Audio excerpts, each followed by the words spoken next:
And welcome back to LinkedIn Logs, the jobs podcast for the website, cpluscomedy.com. Like I just said, it's a website. Go there. 66, episode 66. We're 66 episodes in. I've done the constitutionals for roughly, almost 400 episodes. I've done Late Night Lately for 50 some odd episodes. And I had a couple of podcasts before all three of these shows that are on concurrently at this point in time. Why is it every single time I mess up the intro to one or all three of the currently running shows? I don't know. I'm a professional. I tell you that much. I'm a professional. Welcome back in. If you're watching the video, I am wearing a very wrinkly button-up shirt. I said, why not wear something other than a t-shirt? Not a Z-shirt. It's an SNL reference. Check it out. SNL. I think you've heard of it. It's been around for 50 years. What's been going on? Did I talk about that interview I had? Oh, yes, I did. I talked about the interview I had with that company, that news organization that I'd been interviewed at no less than now 4 times. And I have yet to hear back. They said on Wednesday, they've dropped the ball if I don't hear back, so I got to say something. Which means today, if I don't hear anything, I'm sending an email tomorrow. I don't think it's going to be good news, though. Secondly, today is my first day. If you also listened to the last episode, I have a real bad taste in my mouth. I just sucked down like so much coffee, and then I put the cup away. I drink coffee out of a glass. And then piping hot, I poured in my nice glass. And ow. And then I had some water. But the coffee is so I like the dark roast coffee. So the coffee is so dark roast, all I have is just bad coffee taste in my mouth. I'll get through it. 30 minutes. Today is my first official day as a contributor for this other website where I am a contractor. We had a kickoff call yesterday. Me and one of the, I think she's an editor, and someone else who was hired as well. And it's truly, sincerely, just throw into the deep end. And that's what I like that. I enjoy that. I like to be thrown in the deep. I like that. Makes me feel good. I don't want someone breathing down my neck as other jobs have been. CNN. I really did have to clear my throat at that point. It is fascinating too when you start a position. How do you want that done? Because how do you want to be? There's always those questions. Sometimes you have interviews. I haven't had interviews in a very long time, but sometimes you have interviews where people where the person interviewing you goes, what do you want in a boss? Or like some giant broad question like that. And the only thing I can say is like, I just want somebody who is good at what they do. Not anybody who posts on friggin' LinkedIn all the time. And just saying. Today is that first day. I already have a story in mind for something I'm going to write. You know, I don't know if this existed 10 years ago, but I think I should make a muck rack. Just so I can have a place that's not chadcwhite.com or cpluscomedy.com where things have been written. Because sometimes you apply to these writing jobs and they want you to show where you've written things, and then you're like, well, I've written it on my website, and they go, well, that doesn't count. And it should count. As long as it's not a friggin' blog, not janie.blogspot.com. All right, let's hop into this. This first story comes from the New York Times, written by Danielle K. Starbucks to lay off 1,100 corporate employees amid sluggish sales. The job cuts hit about 7% of the chain's non-retail staff. They're part of the new chief executive's plan to win back customers.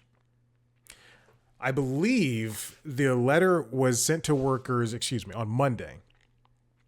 But today, Tuesday, the day of this recording, the day that this episode comes out, the people will be let go. And that was according to, I think, CNN from this morning. But today's the day where people are actually being notified when they're being let go. There's also something happening globally. The prices increased. I'm not quoting CNN. I'm quoting CBS Mornings because Tony DeCopel talked to their money person over there at CBS Mornings about that this morning.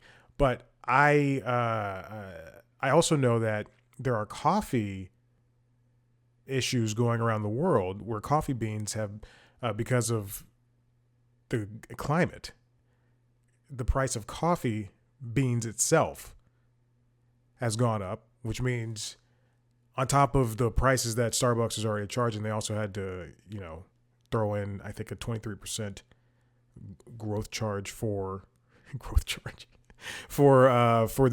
they charge for $8 lattes.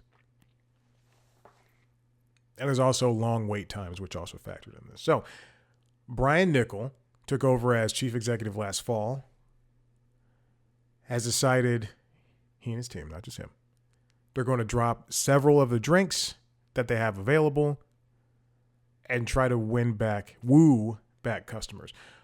You might ask, how does dropping 7 or 8 of the drinks, how does dropping a white mocha frappuccino or a white hot chocolate or whatever is going, or espresso frappuccino, two of those are real, rather. And I don't know which one because I remember that from the CBS Mornings. But you might ask, how does dropping those save the company or help us save the company? At some point, I'm just going to drop dead. It won't. Think about it in terms of the wait times. Some of those are probably hard drinks to make or complex drinks to make. Others probably weren't selling as much. Mr. Niccol said in the letter that I mentioned before to the workers that they're aimed at allowing the layoffs are aimed at allowing Starbucks to, quote, operate more efficiently and reduce complexity. Hey, look at that. I didn't even have to read that.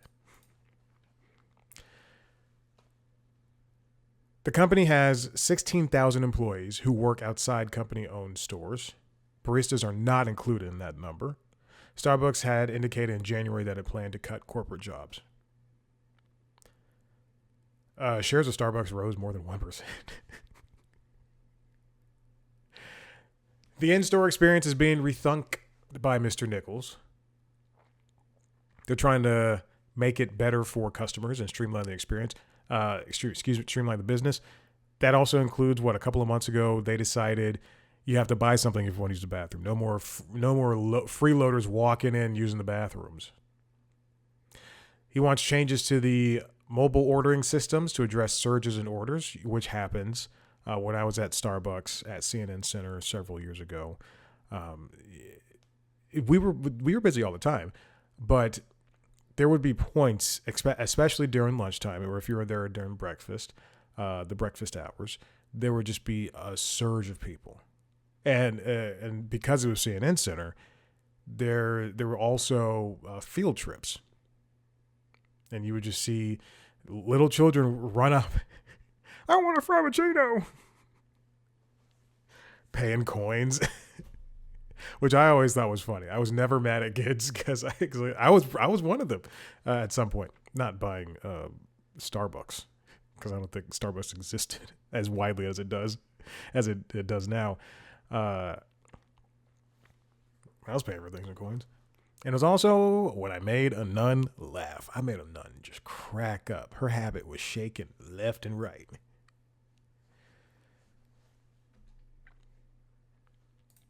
Now, speaking of layoffs, this comes from Reuters, written by Yadarisa Shabong and Shashwat Aswathi. Manchester United to cut jobs, bonuses, and free lunches to restore profits. Here's a little side tangent. To find stories for this show in particular, because I can find stories for Late Night Lately, I can find stories for the Constitutionals, and no problems with that. To find stories for this show in particular, I watch a lot of news, which has been my MO from the day I was hired at NBC, 11 Alive News.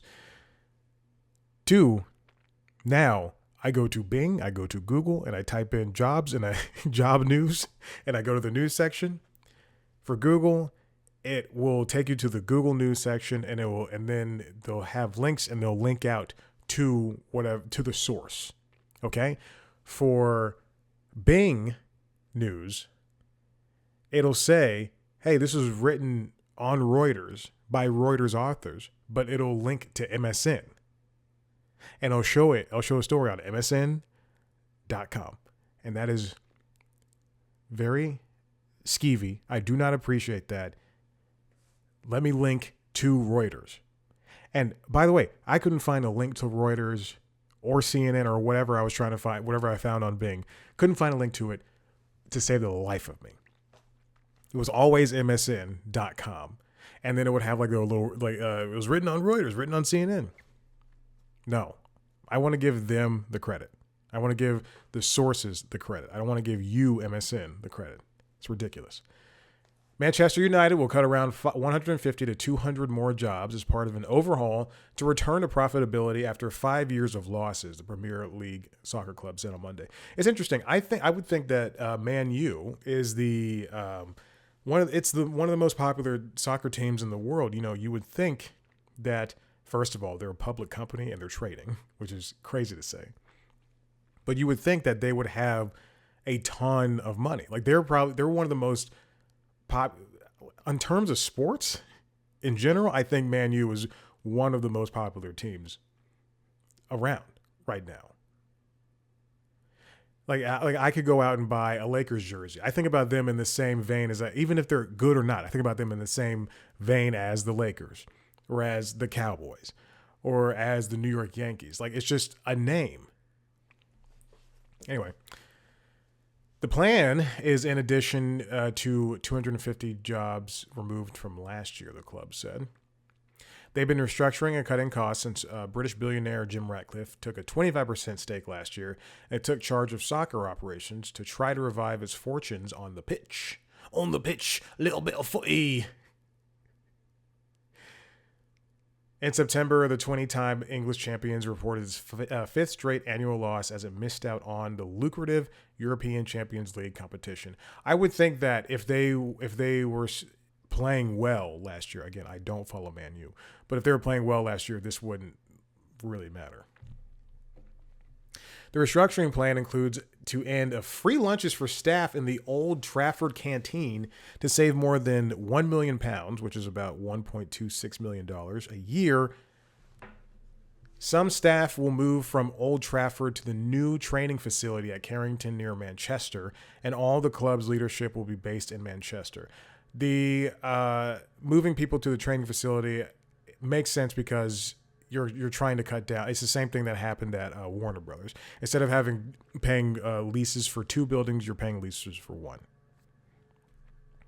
It's unfortunate because you're consolidating everything into one close thing, but one close space.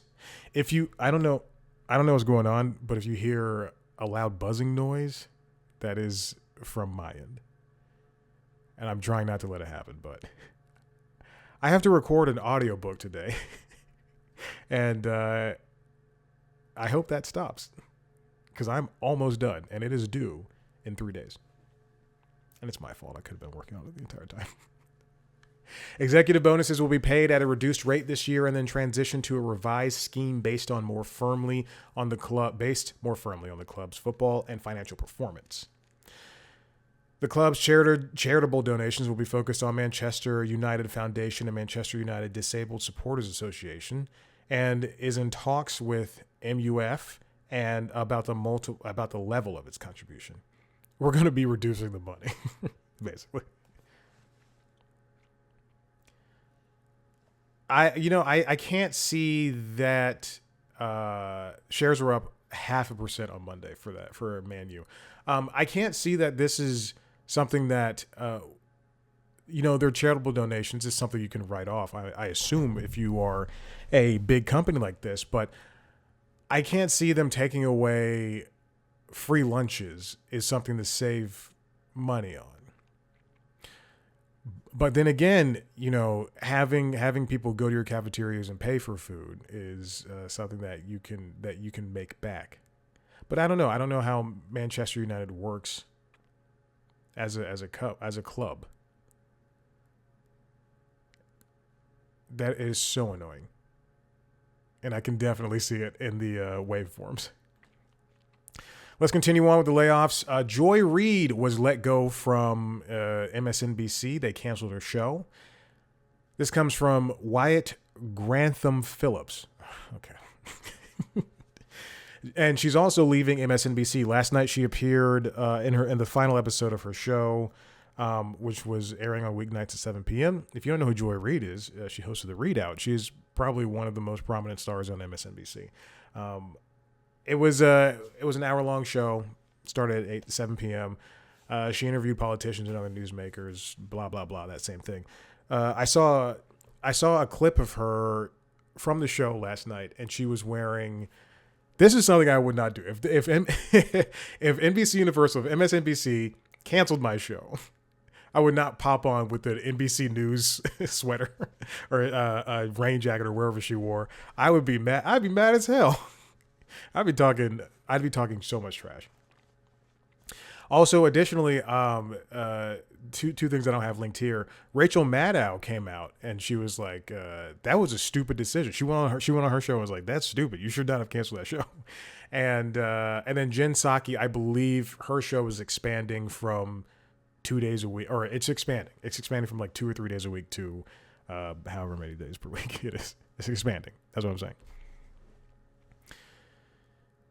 The reports that happened, that MSNBC was canceling this show, The Reid Out, I'll say the name, happened over the weekend. It kind of just, we knew it was coming. Basically, I think like Saturday was when we heard. Saturday and Sunday was when it came up.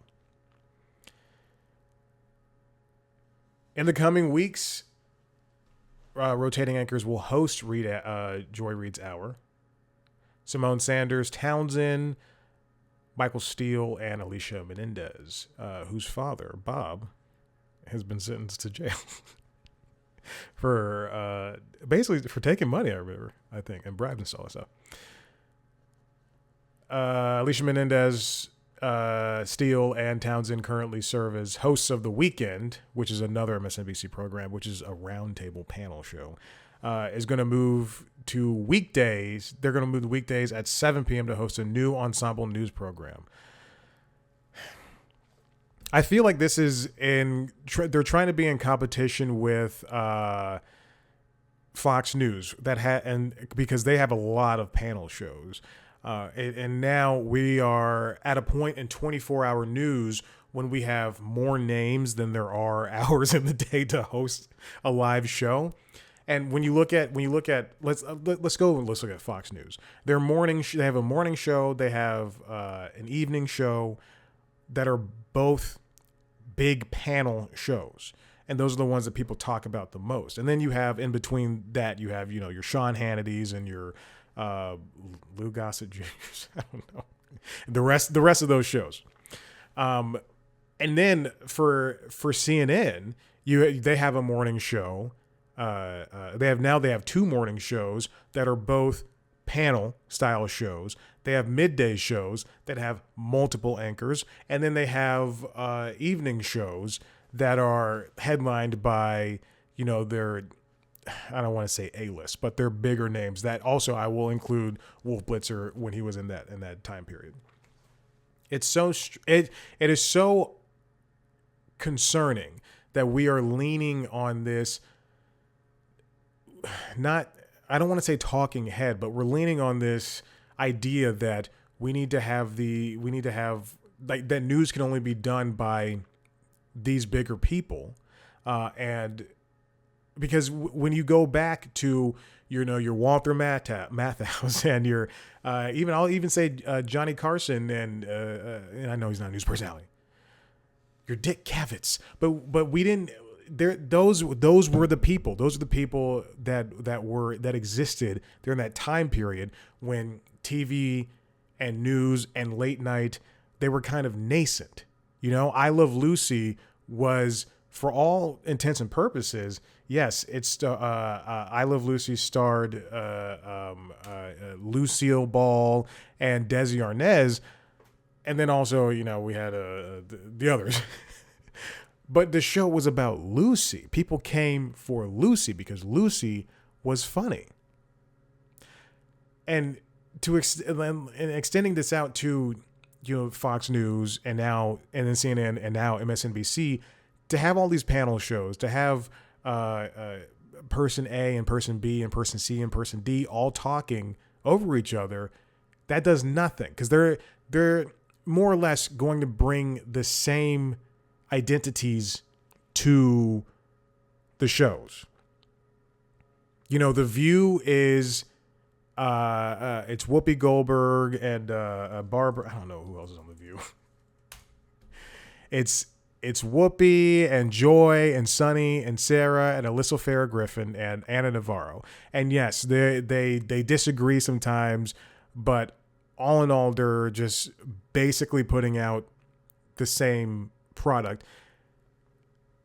And on Fox News, it's, if you're gonna have what is that, Fox 5? That is a channel. that is a local channel here. But like the 5, and then you have for CNN, you have what's Cassie Hunt's show? What is that called? Cassie Hunt, CNN show. What is that show? You have CNN This Morning, and you've got 12 people on that show, or Early Start, or wherever the heck it's called. It was Early Start. Now it's just CNN This Morning. When you have that, where's the identity? Jump ahead a couple of hours, you have Anderson Cooper hosting his show. On MSNBC, you have Rachel Maddow hosting her show. And I hate to say it, on Fox News, you have Sean Hannity hosting his show. Those are the voices. You have the voices set. You don't need to have 6 alphas in a room all displaying, all trying to peacock and all trying to basically do the same thing. That's what I'm getting at. Continuing off of that, Lester Holt is leaving MSNBC. Excuse me, is he leaving? I was talking about MSNBC. He's leaving NBC's nightly news. He's been there for 10 years. This comes from Variety, written by Brian Steinberg. Lester Holt. This is what I'm saying. Lester Holt was God bless, was NBC News's nightly news anchor. He held that. After he's going to be devoting his full time to Dateline, which he's been holding on for a couple of years before the nightly news thing. But before that, Brian Williams, that's the people you trust. I cannot tell you how annoying this is.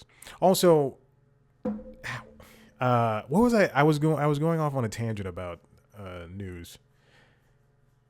CBS News, evening news, is changing back from its format of doing magazine stories to doing daily news now, which is insane. I think they should stick with this. And then also I saw that people were like, who are John Dickerson and who are Maurice Dubois? You people don't watch the news. You don't know. You got to know who these people are.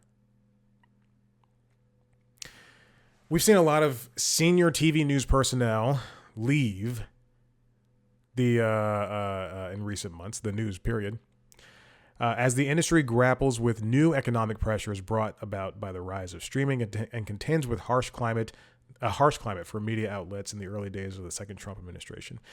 Chuck Todd's gone. He left NBC News in January. Andrea Mitchell, the international affairs and politics reporter, ended her time at MSNBC. Hoda Kotb left basically due to money. We know Hoda left basically due to money. Chris Wallace left CNN. Neil Cavuto left Fox News. To me, from the outside looking in, it seems as though, especially seeing what happened with Hoda, it feels as though these networks, these big companies, they're seeing these big paychecks and they're going, we need to save money somehow, and we have to if it means lopping off the head of one of our A-list people, then that's what it's going to take. We know that CNN, in an effort to save money for Warner Brothers Discovery as a whole, David Zaslav, the WBD boss, and Mark Thompson, I was going to say Chris Thompson, Mark Thompson, the boss for CNN, they reduced the pay of their lead anchors, which is crazy to see. And so from the outside looking in, at this point, it's like, let's do it for cheaper and let's do it better. But you only have one of those. You can't do it well cheaper. I can't make an episode of I was gonna say a show that I don't know if I've talked about it here, but I used to do a news show called News Time, whatever. Anyway, but I can't make an episode of a news show and make it as good as an episode of the recent edition of CBS Evening News or NBC Nightly News or ABC World News Tonight or any CNN show or any MSNBC show. I think anything anything I poop out will be better than what's on Fox News. I was gonna say shit out, but I didn't say it because that's disgusting.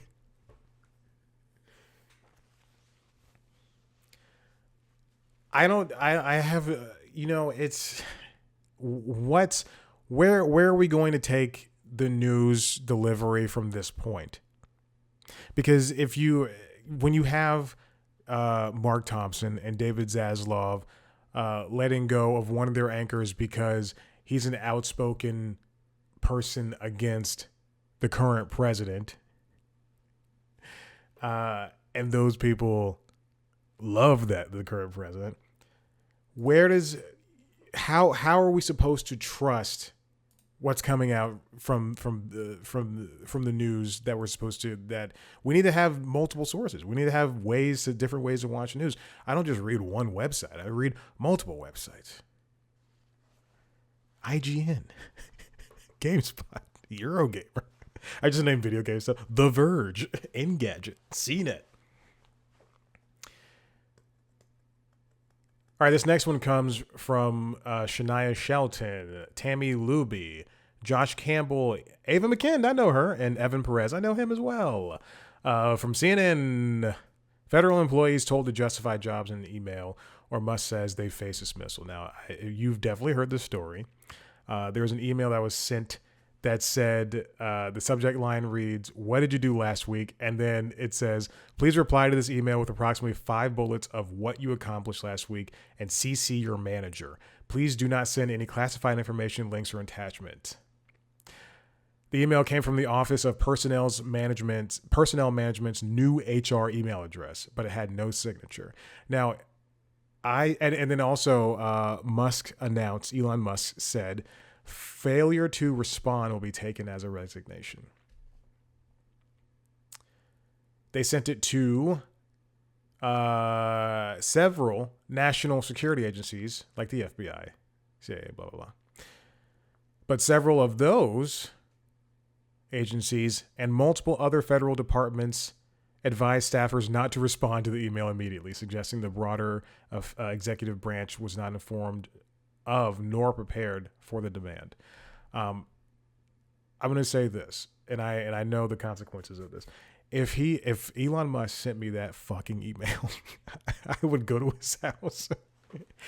I would slap I would slap him so hard. That is ridiculous. It is demeaning. And how dare you put on, especially like a deadline for Monday at 11:59 p.m. How dare you send that to people whose jobs you probably couldn't even comprehend? And I don't care. I don't care if you're a scientist. That is ridiculous. One president of a union chapter started getting texts from concerned members nonstop following Musk's posts and the OPM email. It sent shockwaves through federal workforce, already reeling from an array of orders where executive orders where Trump's administration has been just laying off people or forcing them to resign and then asking them to come back. I would be livid. And I would be like, I dare you to fire me. I dare you. Come down here and walk me out of the building yourself. Oh my gosh. I would truly. Oh my God, that's insane. There's been outrage from unions, anxiety for workers, blah, blah, blah. And this final one, I wish I could dig more into that, but there's no point. This final one comes from NBC News, written by Rob Weil and Steve Kopak. Apple boosts U.S. investment plans with $500 billion pledge amid Trump tariff threat. This is Tim Cook, Tim Apple, bowing down to the president, who does not respect him. Don't know why he's doing this, but Apple on Monday reaffirmed a commitment to invest hundreds of billions of dollars in the U.S. over the coming years amid pressure from President Donald Trump and the growing threat of his tariffs. The tech giant said it planned to spend $500 billion over the next 5 years in the United States with intentions to hire 20,000, new workers and produce AI servers. What this entails is they're going to build factories, are probably going to start manufacturing some things in the U.S. I don't know what they manufacture in the U.S. What does Apple manufacture in the U.S.? What do they manufacture? They already manufacture silicon, which is the chips inside the phones. The chips inside the phones. Like this is an M. Is this an M1? This is an M1 iPad. No, I have an M1 Mac. I don't know what the iPad is. The iPad's older than that. So they manufacture their chips here in America. They have 24 factories across 12 states, including Arizona. This is from Google's AI, Gemini, on Google. And they're linking to Apple's website. So this is all true. 24 factories across 12 states, including Arizona, Colorado, and Utah. Up there with those Mormons. The plans for what's coming up in this new $500 billion spending pledge include a server factory in Houston, slated to open in 2026, and a manufacturing academy in Detroit. The company also said data centers in Arizona, California, Iowa, Nevada, North Carolina, Oregon, and Washington would see expansions from the investment plans. So they're already building up. They're going to start using that money to build on top of what they already have in some cases.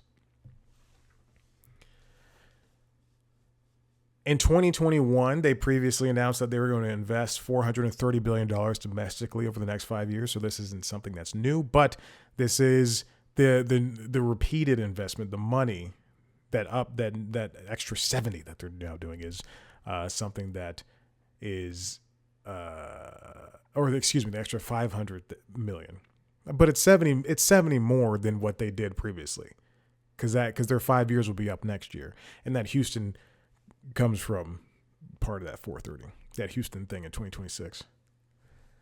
So this is just another double down on we believe in America. In 2018, during Trump's first term, Apple said it would make a $350 billion contribution to the American economy over the stretch of 5 years, including the creation of 20,000 jobs.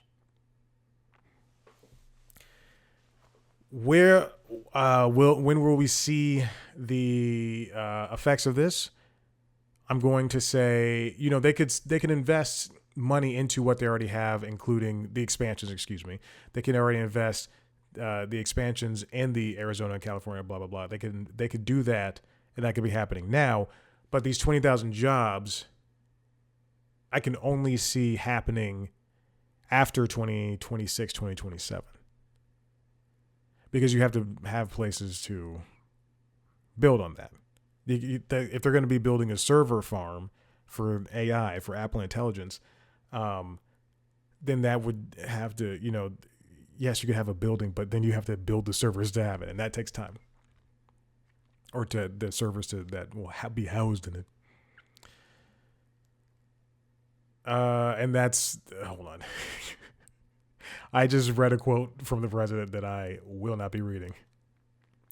In a note to investors, analysts at UBS cast some doubt about whether Apple can actually deploy $500 billion in the U.S. in the time frame it laid out, citing the company's overwhelming reliance on suppliers outside the U.S. and the fact that it has historically lagged other large tech firms in making large capital expenditures.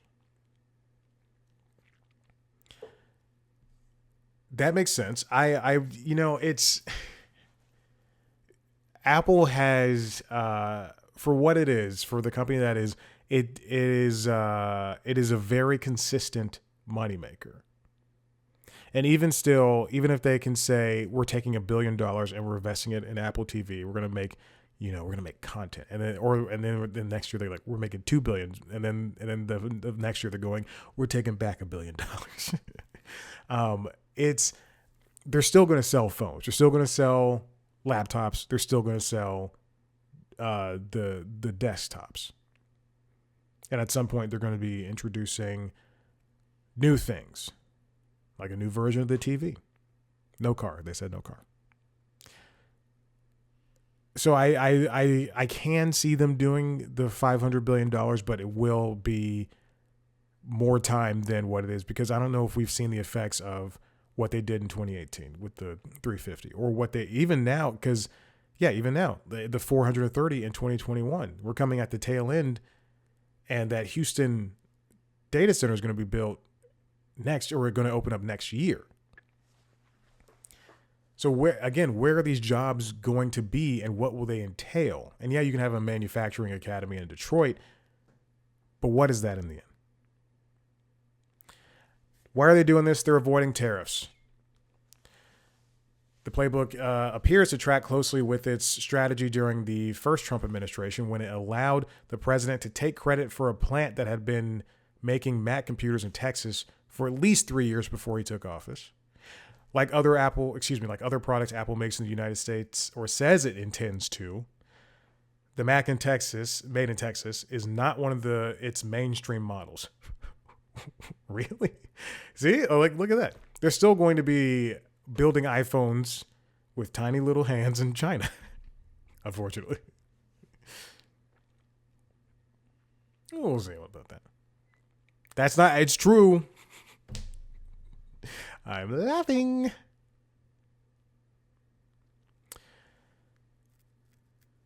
Of course, we know Tim Cook was at Capitol Hill when Trump was sweared in, and also he was there alongside the other the tech holes who are bending a knee, and they donated to Trump's inauguration fund just to save their asses. I mean, it's just like seeing, like, Tiger Woods went to go play golf with him recently, and unbeknownst to Tiger Woods, he does not like you. You're a person of color, my man. He does not like a you.